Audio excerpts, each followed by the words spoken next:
Hi, I'm Robbie and welcome to another episode of Sailing Iluka, where we're taking our 46-foot ketch from Adelaide up to Darwin and beyond via the east coast of Australia. Now, I do apologise, it's been a little while since we've had an episode out. However, we've had all sorts of stuff going on. We've blown up gearboxes, we've had to put the boat up on the hard again, we've had a fire, we had electrical issues, we've had a couple of cyclones. I got marooned on a tropical island. I've had to go back to work for a living.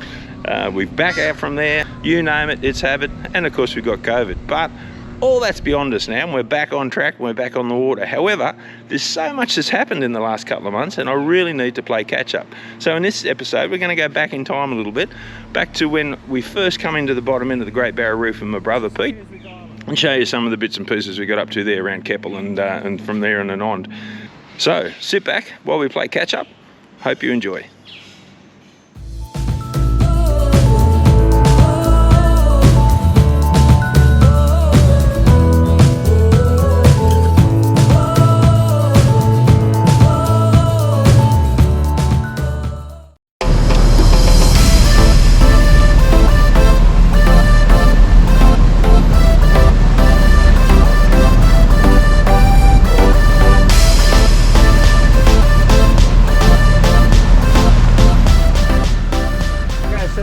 Back there, but we're just going to run around. We're going to camp on the north of it, or anchor up on the north of it tonight. So we've just got a couple of islands we've got to shoot through here. There is a channel you can go back to there, but we're on dead low tide here, so it's a little bit shallow. But we are in 4.5 metres of water, and just to let you know that we are definitely in Queensland at the bottom end of the Great Barrier Reef. There you go. You should be able to see the bottom there. So nice to be in some good water, eh? Really nice sort of spot here, Keppel Island, the start of the big adventure. So this is our anchorage for the night. We're just north of Keppel Island in one of the northern bays here, and we're not alone. It really just goes to show how many boats are out cruising around Australia at the moment. So yeah, dropped in here, no problems, dead low tide, pulled in at 3 metres, got a 4 metre rise, so we're going to have 7 metres underneath us. Everything's all good. We'll just go and have a look, see if we can find the resort, and yeah, work our way around. Good to be here though.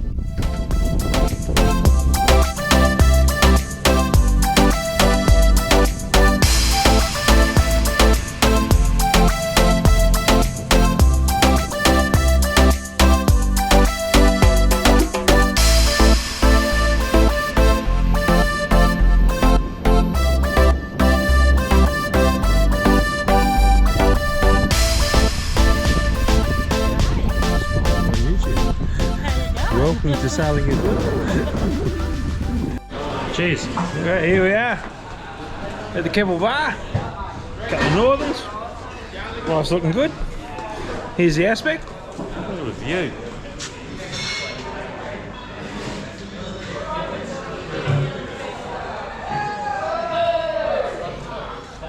Could be a good night, brother. Cheers. Cheers.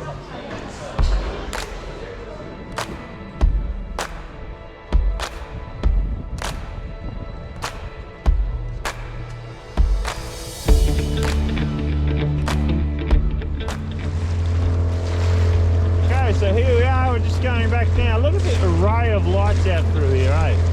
Unbelievable. This is what COVID does for us. Anyway, back to our berth.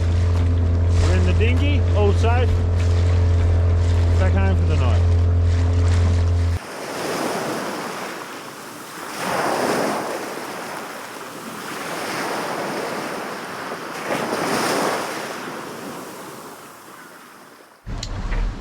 Pleasant little morning sail. We're only going from Great Keppel over to Keppel Bay Marina, which is over here off Yeppoon. So that's where we're heading at the moment. Yeah, it's lovely. It's washing day. We've got to do some washing. So yeah, up in front, there she is.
morning we've left Yeppoon and we're making our way up to what they call Pearl Bay. Now Pearl Bay is renowned for being one of the prettiest anchorages up in this whole coast up through here, so it'll be quite interesting to see how we go. There's quite a lot of boats up here at the moment.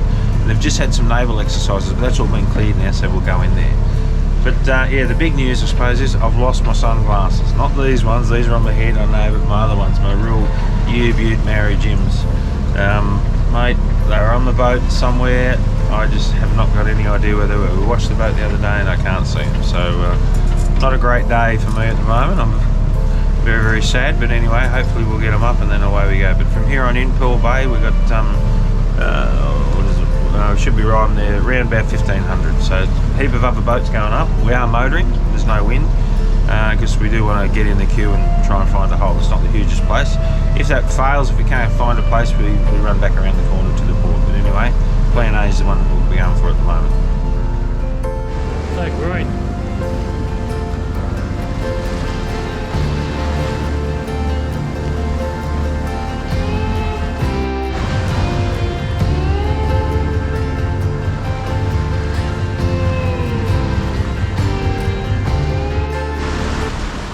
Okay, so we're getting pretty close to where we want to be tonight. Now we've got the Common Island just in front of us there. Alright, and there's a little passage. Just around there is Pearl Bay, which we're going to go. But even the tiny little beach there that you can anchor in. There's another little one there you may pick up. Ooh, just a bit of a wave there. And then, yeah, back through here. It's just a lovely part of the world. Really looking forward to coming in here tonight.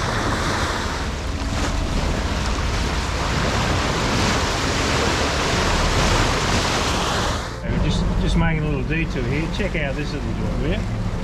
Another little bay just the other side of Pearl Bay. Just sensational.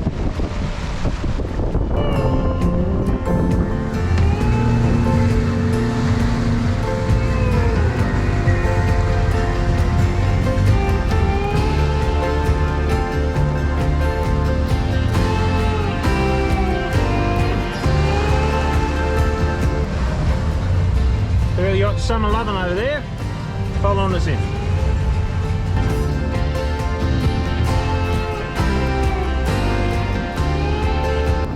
Okay, here we go. This is just sensational. This place around this little island here, and then straight down in the anchorage. Just absolutely scenic.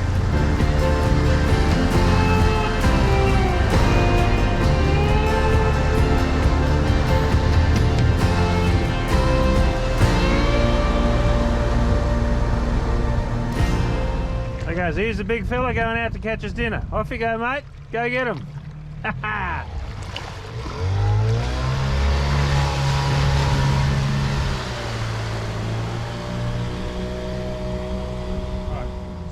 So while the oxen's out there doing, trying to catch the fish and stuff like that, I thought I'd just do a little bit of home cookery. So what we got going on in here? Looks like chocolate brownies. Yippee! All right, time to get the drone up because we're off to the Percy's in the morning. Let's go and have a look.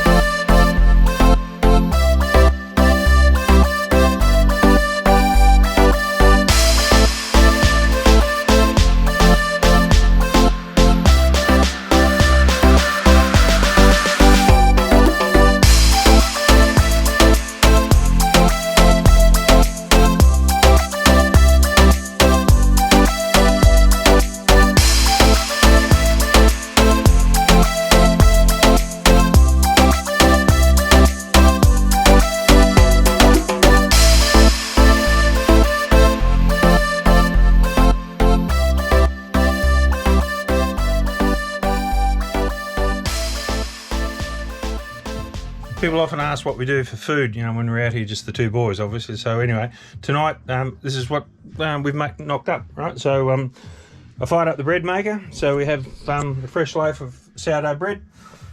We have gourmet sausages, and I made up a mushroom and onion gravy.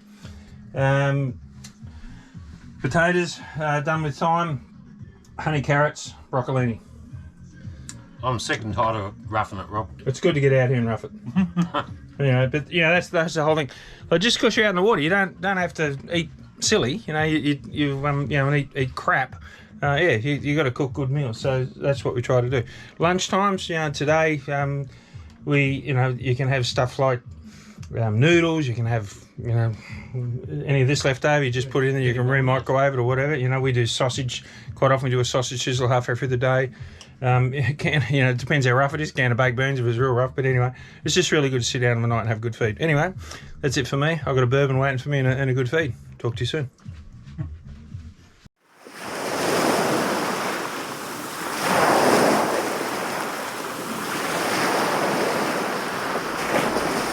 Okay folks, well, we're on a secret location up here in Queensland. We're going to tell you exactly where you are. You can guess it maybe from some of the shots. But anyway, I've got two new friends to introduce you to you. How are you, mate? Hi, I'm Darren. Darren and... Hi, I'm Colette. Colette, and we're aboard a beautiful boat. Now you tell me, what is this thing? This is a Mart's Craft 35. And when was she built? 1989. Mate, it is a sensational. It's a credit to the previous owners and of course yourselves. So tell us a little bit about it. How long have you have you had the boat? So her name's Summer Breeze 3, and we've kept the name. We've had it for 3 months, and we bought it up at Early Beach, and we're just very lucky to find a boat in these COVID times with the market crazy, and just done a bit of work on it, and now just out enjoying it. Yeah, we've been looking for a couple of years and really couldn't find what we were originally looking, just at a normal production type boat, and so we looked outside the square and there she was. So you were out of Melbourne, so what, you were up here just playing around and just saw the thing in the yard and that's the way? Or? Pretty much, yeah. No, Yeah. we helped a mate do his boat delivery from Iluka. He bought the boat there and we brought it up to Early Beach. We were just at Early and didn't want to go back to Melbourne lockdown, so we thought, what's next? And then we happened to see this boat and it was sitting at Early, so within 2 days we pretty much had a contract signed. Perfect. Signed a contract on his birthday. That's what you got to do. Happy birthday. Oh, thanks. So Yeah, look, tell us what's your sailing experience like prior to owning this? What, Well, we're both members of Sandringham Yacht Club in Melbourne, and I've sailed and raced for probably about 25 years. So just the regular club racing and a lot of ocean racing as well out of Melbourne. So yeah, it was time to be the skipper. And you? I Much the same? first sailed in 1999 at a sales conference on Sydney Harbour in a team building activity, and decided that I loved it, and was lucky enough to meet Darren, who also loves sailing, 4 years ago, and said, okay, let's start looking for a boat, and now we have one. Excellent. Okay, so this is the first sort of cruising boat you sort of got into. So what's the plan from here so far as the cruising goes? So you this is now your home. This is our home for the time being, depending what happens back in Melbourne. But we're just floating around, just off to different locations, just enjoying being up in North Queensland at the moment. And you're maintaining your work on the boat? You're in that position where you've been able to do that? Yeah, so I can work remotely. I just need internet connection, and I can just sit here and get the laptop out and work during normal hours. So we always ask you the best and worst experiences that you had on the boat so far, or in anything you've done. So tell me, what's the postcard one? The one that will sell the boats. I guess there was a weekend where we were cruising around the Whitsundays. We were at a place called Turtle Bay. It was perfect, blue sky, northerly winds, so it was really sheltered. The water was just crystal clear. You could have been anywhere in the world. It was just perfect. We had other friends on their boat. We had the stand-up paddle boards out. We were snorkeling. Beautiful coral fish. Yeah, that was amazing. Yeah, amazing caves of these, multicoloured, millions of fish, and it was kind of just right there on our back doorstep. It is right now. So we'll let you say the worst one from a girl's perspective. What has been the worst one? You say, what the hell have we done? There really hasn't been a worst one, but good. Well, we'll leave it at that. That's really good. No. I think if I was going to pick one, it would be discovering that we needed an anchor guard. An anchor guard. Our anchor. It's great having a really big anchor, but it's a little bit oversized for the type of roller that it sits in. So the worst experience was just having the top sides repainted and seeing the anchor roll off the front of the boat and scrape the new paintwork. So we had the anchor guard installed pretty much as soon as we got back into port. Yeah, well, the camera sort of, it does lie a little bit, but I tell you, this boat is absolutely immaculate. It's an absolute compliment to you to how it's presented. So I do understand you're a little bit pedantic about that, but that's all right. We'll get you to go crabbing up the mud creeks up there in Darwin. We'll sort you out for the scratches, so it's good. it's been an absolute pleasure meeting you. You're our newest friends at the moment, but yeah, you're about to head off again, so that's all right. We love making friends on the way, and like we encourage other people that have seen the channel to come up and say hello to us. We're more than happy to share the dream. But you know, one of the big questions we always ask people is, you know, what's your message to other people? Like, there's so many boats that you see, you know, oh, you'll be a year or two on to get it ready, and they've got these boats that are perfectly capable of getting out and around. But, you know, I don't know if the armchair critics sort of put them off sometimes or whatever, but you're out here, you're doing it now. What's your message to other people? Just go and do it. Yeah. Like, there's always work to do, so you can always do it on the go. Just get out there and enjoy it and live life. Yeah, live your best life, just go and do it, and yeah, just don't wait for it to happen, because life's really short. You have to make the most of every opportunity. Now, I've got to tell you that you both are glowing nearly as much as your clears club. She has the clearest clears out ever, you know, so look, it's been such, she's very proud of her clears. And they're very good clears. But look, an absolute pleasure meeting you. Safe travels on the way. Thanks all right, much, and look, it's just great, and look, enjoy. Thank you. Thank Cheers. you. Cheers.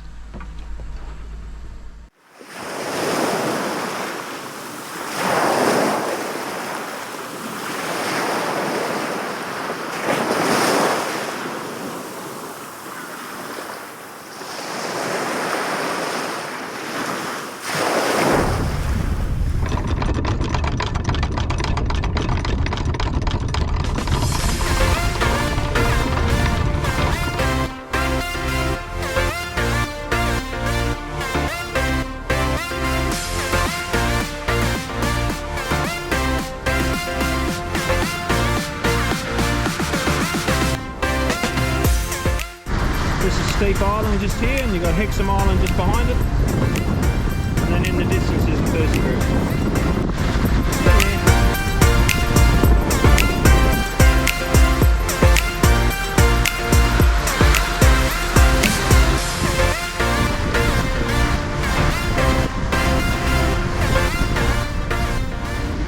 Okay, so we're coming up to Middle Percy Island. Now, Middle Percy Island is a very famous place that it's a must-visit destination if you bring your boat up through here, and you'll see why. It's for the Little Percy Island Yacht Club and their club room, and they've got the shed there as well where people leave paraphernalia. It's just one of those classic places, beautiful little bay. The only thing is, it is quite exposed, this bay, if you get a northeasterly, and they're predicting northeasterlies tonight. However, at the moment it's absolutely dead flat, so I think we'll be pretty right. There is another bay at the other side of the island you can go around to. But yeah, look, at this moment in time, I reckon we'll give this one a whirl.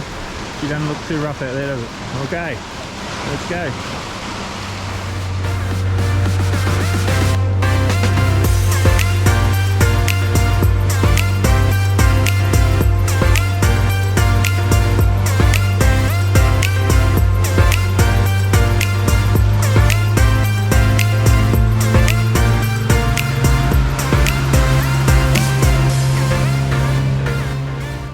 Right, well, that's where we're going to have to leave it this episode. But next episode, we start blowing stuff up.